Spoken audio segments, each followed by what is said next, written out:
Because I tell Fitzgerald this story all the time. It was our third training camp, and he was our ball boy. Larry Fitzgerald was our ball boy. I heard about that. Right? So, he played with the Minnesota. I was with the Vikings at the time, and he was in high school. He was still in high school. Okay, right? gotcha.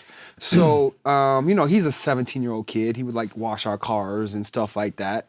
But when he was at practice, he was still joking around because he's a kid. And ran a play, came back to the huddle, and he was doing something to mess with me. And I cursed him smooth out. And he never understood it because he was always the number 1 draft pick, right? In the NFL, a superstar now. I'm like, dude, you don't understand the pressure I was under during that training camp.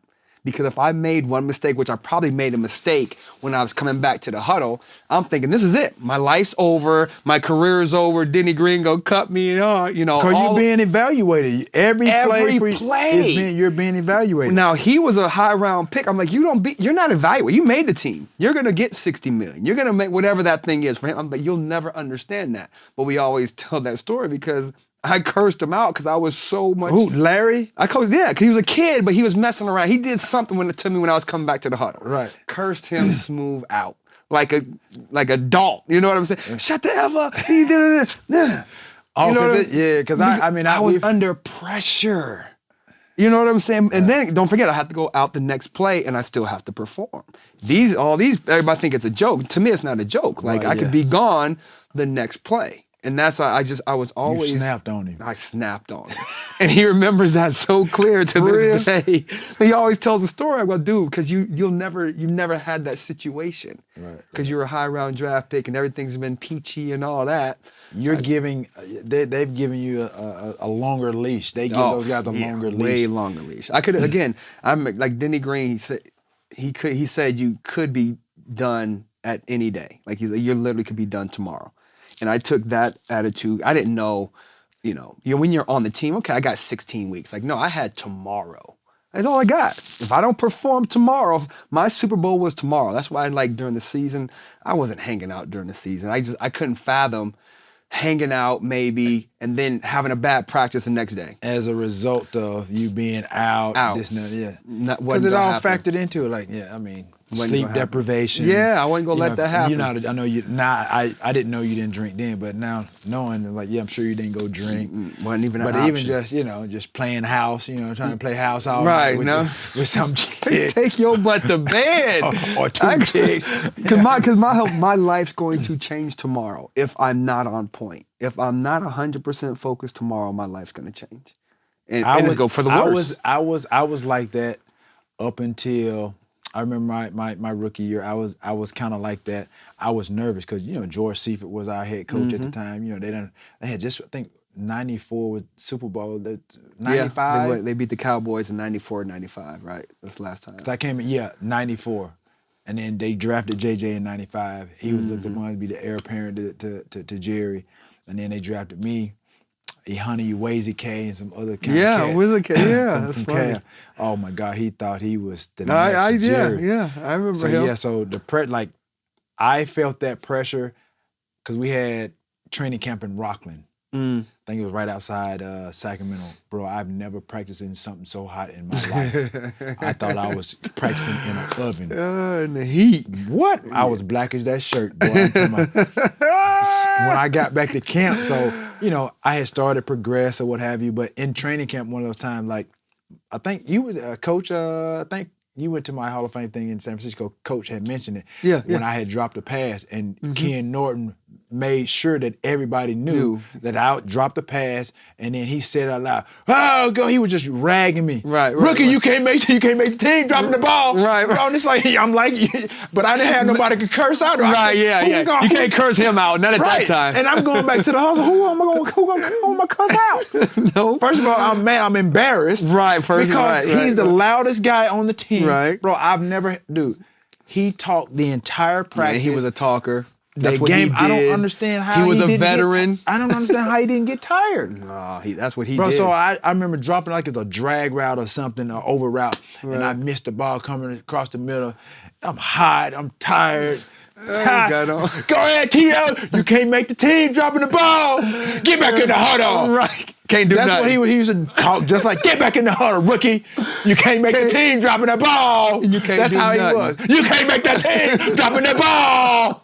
I'm like, dude, Mad. dog, Just it's mad. almost like I'm walking back to the huddle like with my Head down. Yeah. I'm like, dog, shut the fuck up. You can't make the ball. Ain't one dropping the ball. I'm like, really? Are you serious? Own you. Dog. And so he it was a just, veteran. and then it's like one thing kind of happens after another. So then it's like I drop the ball, then we run another play. Mm-hmm. Then I'm kind of frustrated. Then I run the wrong route, but nobody sees the wrong route. Right. But George Seifert knows the route. He Yeah, knows he knows where you're supposed to be at. right. So he don't say that. So he came back. I come back to the huddle, and then he sniped at the receiver called Larry Kirksey. He said, Larry, Get him. get some guys in here to know what they're doing. Absolutely. So Coach Kersey didn't say nothing to me right then, but he had that message out to all the rookies by this time. So he pulled me. He pulled me to the side. I think in a meeting or something, and he went off. His lips were trembling, and he said, "Look, yeah, that's how Kirksey said. He said, trust me. You gotta learn your plays. He said, you gotta learn your plays. He said, I can't do it for you. Mm-hmm. He said, if it don't, somebody gonna be gone. Yeah. And he said, and it ain't gonna be me. Right. He said, I'd be damned if it be me. Right. He said, I'm gonna put somebody else in there before I put you in there. Exactly. It cost me my job. Absolutely. Dude, when he put it in that perspective, like I could cost him his job. Yes. So I'm telling you, dog, that's the nervousness that I felt like when you talk about almost like a life and death situation. Yeah, absolutely. When a kid come from a small school, you make it to the pros, like in a sense, it's almost kind of life or death for you. Absolutely. You know what I mean? It's money or no money. Yeah. Now you back on the streets, you back to doing whatever. So that was like one of my moments, bro. And I'm like, dude, trust me, every night when I went back to that room, Playbook. boy, I was sleeping in the meetings because I was up so late. I was up so late studying. I said that all the time. Dude, trust me. That's what got me over. That got me better, and I started to learn everything. Same here. I learned everything. I remember, Brian Billick was our offensive coordinator, right? So Billick's one of those, number savants, right? Loves numbers. So have a team meeting in the morning, then you break up, right? So offense stays in the room. There was a 57 on the board. We just chilling as an offense, whatever. So it said, anybody know what this number means? Everybody's like, I don't know, 57. I would be like, shit, Heinz 57. You know what I'm saying? Whatever. So Billy gets he gets the smart like that. You guys it's a number 58. 58 after 56. So he's 57. He gets the clicker out. He's like, we've ran our smash concept. We've ran smash 56 times through training camp. I thought it was 57. 56 times. Matthew Hatchett. Why on the 57th time you didn't run it right? You didn't run it right? I didn't run it right because we have our smash is corner and the hitch. The hitch you delay, then you come across, right? That's our smash. That was our smash concept. Yeah, like an indie. So to me, it was a hitch conversion versus cover two. So I hit it, went outside, and we run into the corner. Of course, dumbass. So. I'm young. The same as getting back in the huddle, rookie. That's exactly. It's the same moment, right? So I'm just like, I'm like this. I'm like this. And, because on the 57th time, I'm the only one that made a mistake. Right, because you want to be smarter than anybody, but that was the last time I made a mental mistake my whole career. I was like, I will never be that moment. I'll never have this moment. It probably made you feel this big, like this popcorn. Absolutely, I was that I was that guy. And but again, that night, okay, I want to know what everybody's doing. But it was that moment, I was like, I'll never make another mental mistake my whole career, hands down. And that was it. I was like, yeah, I'm gonna study. Yeah, my nerves, like I said, once I went through all that through training camp, like I said, I was nervous because when he said he said, I'm gonna be here. Right. He said, one of them, I'm gonna be here. I'm here. One of y'all can figure it out between y'all. I ain't going nowhere. So then we got back to obviously our practice facility, home base, and then we went and had a few more weeks of training camp at our place or whatever, getting settled in. He pulled me into we had got down. You remember, you're from 75.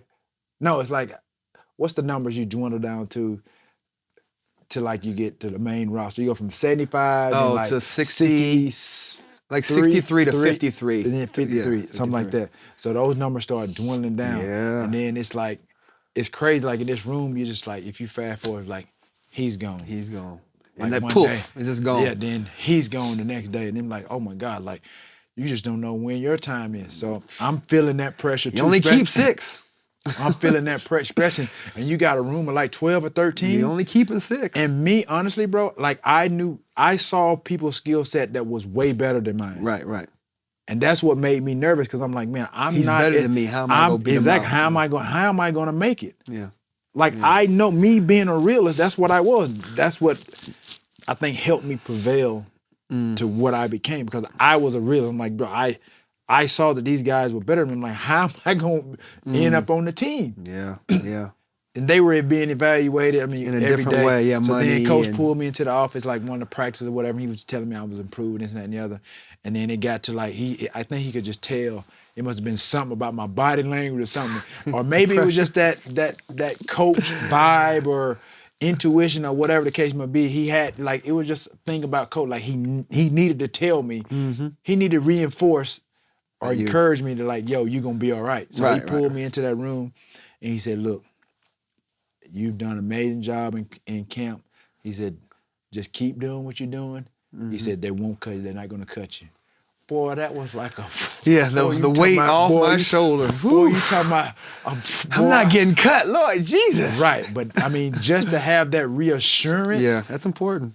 Man. That's important. And I never got that reassurance. I never knew that feeling. You remember in Major League where they would open the locker and the little flag was hanging there? You never saw the movie Major League? I can't. Yeah, that's how I felt. So I didn't see it, so it's not really gonna make sense. Yeah, it ain't gonna make sense. You ain't watch TV, man.